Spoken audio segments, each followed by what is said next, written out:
opening scene is in front of the Smith mansion. Fernando is parking his old Impala in front of the tall black gate, gets out and rings Dina. Who is it? Hey girl, what up? How are you? Is everything okay? Who is it? Where's my dear friend Joshua? I haven't seen him in a while. Who is it? I'm a friend of Joshua's. I do not know any Joshua. Dr. Smith is the only man in this house. That's exactly who I'm talking about, girl. How do you not know his name? That is none of my business, sir. So, you gonna let me in or not? I still haven't heard your name, sir. I'm his son-in-law's father. I came here to see our grandson. He never even mentioned that George has a father. Are you lying to me right now? It's not George, it's Jorge, first of all. Second of all, I'm not lying to you. I'm Michael's other grandfather. You can ask Dr. Smith. Dr. Smith is not here. He will be back in about 30 minutes. But There are 3 chairs out there in front of the gate. Make yourself comfortable, and Dr. Smith will contact you as soon as he gets back. stupid puta, she thinks she's smarter than me, huh? And Joshua is ashamed of me. 15 minutes later. Well, I guess they might be smarter than me after all. So my stupid ass was sitting here for 15 minutes now and I could have just jumped the fence. Gotta avoid the crazy maid though. Then Fernando goes around and somehow climbs over the fence and ends up in Dr. Smith's backyard. He can see little Michael playing violin while his teacher is conducting him how to play. Fernando waits for teacher to turn around and takes the opportunity. Shh. Okay. Give me the violin, quick. Why did you stop playing, Michael? Mrs. Carla, the violin doesn't work anymore. I think I overused it. Nonsense, that's impossible. Let me see it. What? It really doesn't work. Something is wrong with the strings. I'll be back in a minute.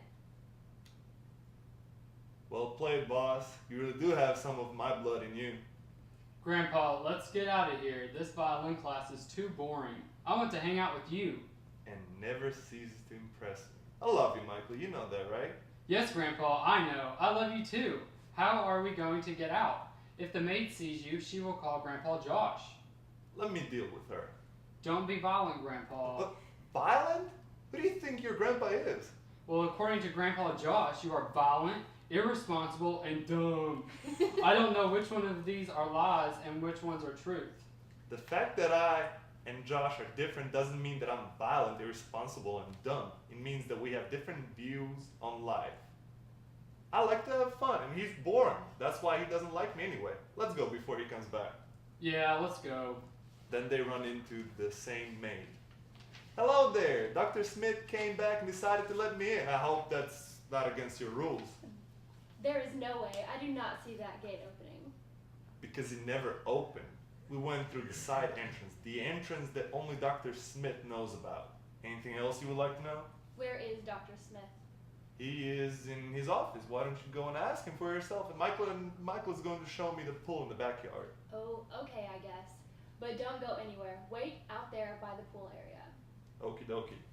So the maid walks away, and Michael and Fernando proceed towards the exit. Why is your grandpa Joshua hiring all these robots here? I could be a better maid. Wait until you see the security guards. Hey, my grandpa wants to see you right now. He says it's urgent. Yes, sir. And he runs in the other direction. It's actually good to be surrounded by idiots, sometimes, you know. I agree. Then the gate opens and Dr. Smith's Mercedes comes in, which makes Fernando and Michael jump in the bushes next to the sidewalk. Damn, that was close. Let's get out of here before he sees us. Let's go. They run to the old Impala and drive away. Following is the car chat. Wow, that house is like a fortress. It's almost impossible to get out of it. Tell me about it. I need to have a special permission to bring my friends over. It's so annoying. I guess that's for the best. They say I'll be a better person for that. They're right, but I also think that you should have some balance in your life as well. Grandpa, I don't quite understand what you're talking about. You need to get out of the house sometimes and experience the world around you. That's why I'm here for you, amigo. What does amigo mean? Oh, come on. I thought your old man taught you some good old Spanish words. No, I guess not. So what does that mean? It means friend. but in this sentence it's more like companions or partners, if you will. I prefer to be called the boss. How do you say that? It's pronounced El Jefe. Ah, you're the boss, Jefe. Let me take you through my favorite route through this beautiful town. I'm not really a big fan of this town. I would like to live in some bigger city, like LA or San Francisco. Well, one day if you become as successful as your grandpa Joshua, you may go there.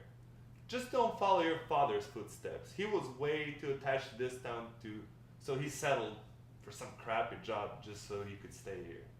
Why did you stay here, Grandpa? Well, back in my days, I didn't have as many opportunities as you kids do nowadays. I had to stay here to raise kids with your grandma. Those were the days. Why? Well, between changing your dad's diapers, taking your aunts to school, and helping them with their homework, working and earning money, I barely had time to hang out with my amigos. You know what I mean. No idea. When we would meet once in a while, we would make a fiesta downtown. These days, we're just way too old for that, so we just sit here, drink, and talk about the good old times. That's sad. Are there any, younger boys over there to make some good atmosphere? Not really. From time to time, we have some young college kids there, but it's mostly because they're all broke and can't go anywhere else. When I was young, that was a place where we would always go and never get bored. Nowadays, that place has a bad reputation, mostly because of the Mexican stereotypes. Yeah, I can see that being an issue. Sure is. But this town is close to the Mexican border, so our pub will always have plenty of customers. I agree. I would like to see how it looks. Definitely. We'll stop by there for sure. How's your school, by the way? Oh, not too bad. Dad is not too concerned, but Mom and Grandpa are really pressing me hard about that. They want me to be valedictorian. I honestly don't know if I got it in me. Sure you do. You're extremely smart, Michael. Don't let anybody tell you otherwise. How good were you in school, Grandpa? Well, that's an interesting question. School, huh? Well, let's see. School was not the biggest interest for me to begin with. I wanted to play soccer so bad. Oh, yeah. I also wanted to go and live in a big city, but I settled and fell in love with Laredo. That I will never regret. How did you and Grandma meet? Let me sit down first and then I'll tell you. They sit down on the bench on the sidewalk. Here we go. I never liked it in Odessa to start with. Just want to get that out of my way. Why? Because it's the freaking middle of nowhere. Have you ever been there? It's just a bunch of coal mines, different industrial stuff in the desert. Literally nothing to see. Anyway, in Odessa, since there was nothing to do, I started hanging out with some sketchy people. I really didn't even know everything about them. But I knew my way around, so I figured, how bad can you be? Wait, but why were those guys so interesting to you? Well, they always had money for everything. Everywhere we would go, they would pay for everything. What were their names? Sergio and Juan. Dang, I don't even remember their last names. So what happened next? Well, we became very good buddies, so it was time to, get to know each other a little bit better.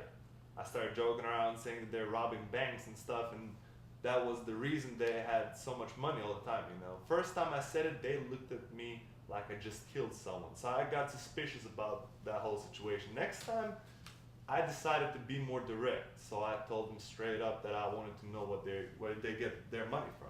So what did they tell you? They said that if they tell me, I will automatically become a part of their business. I figured, how bad can it be, I mean, we were just high school kids, just like you now. I was just a kid from a farm. I had no idea what was going on in the city of Odessa. Wait, did you know Grandma at that time? Oh, no. I'll get to that part of the story, though. So I was curious, and one day after school, my friends told me to come with them, and they were going to show me how they make their money. The fact that they said that we would have to be together in this business got me really excited. I really didn't have much money growing up. I figured I'd make some extra cash that way, Anyway, went to this crappy, big, and old storage. It was really looking bad, terrible. We went inside and they introduced me to some older guy who was guarding the door to something important. He had a gun. He had a gun? Shh, quiet, don't yell that stuff like that. Okay, sorry, carry on. So I heard them